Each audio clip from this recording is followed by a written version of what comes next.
Guwahati press ক্লাবত থানেশ্বৰ মালাকাৰৰ দ্বাৰা ৰচিত হঠাৎ সিদিনা শীৰ্ষক গ্ৰন্থখন উন্মোচন কৰা হয়।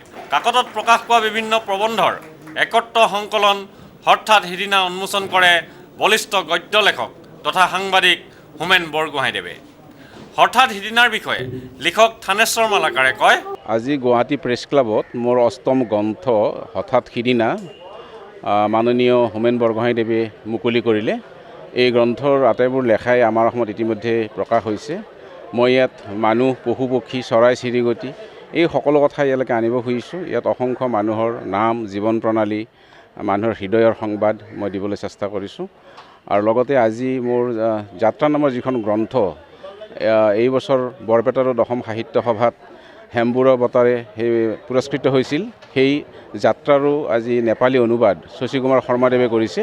সেইখনো আজি ভাৰতৰ সাহিত্য একাডেমী বঁটা বিজয়ী অনুবাদ সাহিত্যৰ বাবে শ্ৰদ্ধেয় তাৰাৱতী উপাধ্যায় মহোদয়ে নেপালী ভাষাত অনুদিত এই গ্ৰন্থ আজি মুকলি কৰিছে। মই আশা কৰোঁ যে অসমৰ ৰাইজে এই গ্ৰন্থ মোৰ পূৰ্বৰ 7খন গ্ৰন্থৰ দৰে ইয়াক আদৰি ল'ব, এইটো মই আশা ৰাখিছোঁ। একেটা অনুষ্ঠানতে যাত্ৰা গ্ৰন্থখনৰ নেপালী সংস্কৰণটিও মুকলি কৰা হয়। যাত্ৰাৰ অনুবাদ শশী কুমাৰ শৰ্মাৰ আৰু উন্মোচন কৰে বিশিষ্ট নেপালী সাহিত্যিক তাৰাপতি উপাধ্যায়ে।